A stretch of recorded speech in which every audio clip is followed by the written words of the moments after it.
Let me start by saying that I'm not an anthropologist. I'm not an economist. But I guess I can call myself a cultural theorist, and I will critically try to appropriate these papers and relate them together.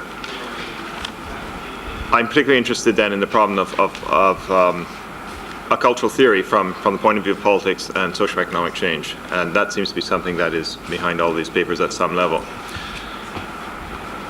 Let's start with the problem in the panel. Davin Ramphal has very nicely summarized the problem with development discourse in the Caribbean. Attempts to develop the region, whether capitalist or socialist oriented, have not solved the conditions of poverty and oppression. His political ecology model updates older dependency models by emphasizing the environmental factor. The focus on economic production, or the productivist epistemology as he calls it, has resulted in the degradation and destruction of the natural and human environment, with the result that the problem of poverty is aggravated. Ramphal's paper begins the process of deconstructing development discourse, whether capitalist or socialist, and calls for new alternatives. Trevor Purcell makes a similar case, emphasizing the problems posed by globalization. Following recent models of dependency theory, he argues that even where economic growth occurs, it does not solve the problem of the community's needs. Hence, growth without development. Nationalist elites have bought into the Western individualist discourse and its claims to be universal. Charles Carnegie focuses on the role of the economists associated with the nationalist elites at the University of the West Indies, ISER, and more particularly in the journal Social and Economic Studies. His argument is that economics has displaced anthropology in the social sciences in the English-speaking Caribbean. A nationalist agenda with more than a little Marxist economics has resulted in the marginalization of grassroots socioeconomic processes which transcend national politics and could be the basis of alternative notions of development. Putting all this in the language of cultural theory then, we might say that development theory is one of the totalizing discourses of modernity, and particularly development theory as practiced in the Caribbean, according to these three papers. It emphasizes the progressive movement towards freedom and social justice, but has been instead the basis for continued domination. What then are the alternatives? Well, according to Ramphal, the way out of the problem of Caribbean development theory should be found by theorizing new social movements found in the region. I do agree that this is a crucial task for Caribbean social sciences, but Ramphal has not told us how to do this. It's a second positive paper. But we're waiting for it. I couldn't do everything. Next year. Next year. Therefore, his deconstruction of the productivist epistemology is in danger of being caught in a vicious circle, and the model itself that you propose does go around in a circle. Purcell sees the way out of the impasse of development theory in a recovery of the African-Caribbean communal ethos and sense of balance with nature. There's no doubt that there's a long historical process of community solidarity and reciprocity in the African-Caribbean experience, and this tradition must be tapped into if an alternative to the current impasse in development theory is to be found. My problem is, who does the tapping into this tradition? Who is the person doing this tapping in?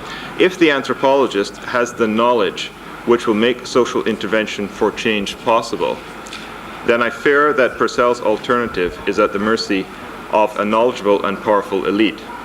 The opposition of Western individualism to African communalism is an old intellectual trick, originally invented by the colonizer, including anthropologists, then adapted by the colonized elites, in movements such as negritude particularly, and today in Afrocentricity.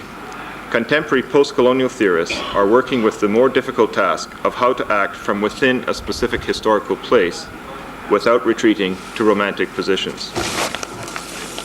I think that this is exactly the point of Ellen Schneppel's paper. Through close study of a new social movement, the Banzille Creole movement, she has shown how the drive for pan-Creolite outside of national borders has run afoul of the many differences, cultural, socioeconomic, political, characteristic of various Creole-speaking communities. In some cases, Creole may play a role in social development, But Creole may also be promoted by middle-class elites in a way which does not address the broader social issues. The point is that new social movements or alternative conceptions of development may be just another excuse for continued domination. Carnegie's argument is that a return to good old ethnography will solve the problem of a social science dominated by Marxist and nationalist elites.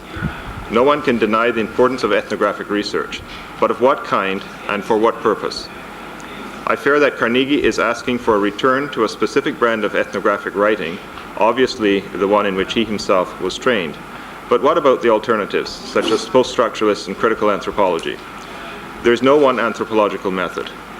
I'm fearful, too, that the argument of ethnography for its own sake, while intellectually very compelling, really does not solve the problem of what decisions have to be made for the survival of a community. Politics must intervene, and I hope an emancipatory politics linked to historical processes.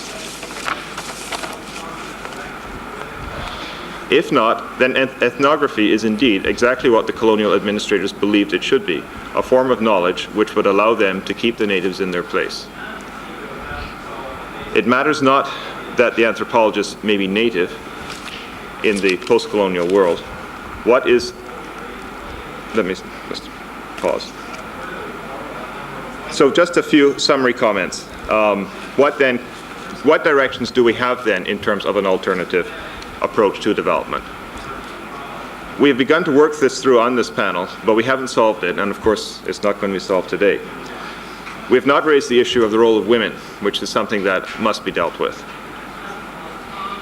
We have not talked about the multiple cultural bases out of which the Caribbean experience is founded. Not only African, but also Indian. Not only Indian, but also Western or European. The Caribbean is a modern creation, and it will continue to deal with modernity. It is necessary then to hold on to a notion of popular participation, and I think everyone in the panel would agree with that. And here we can look to new social theorists such as Laclau and Mouve, who are trying to ground a new notion of social theory in popular participation. But this is not enough, and any theory of alternatives must also hold on to a notion of the human experience.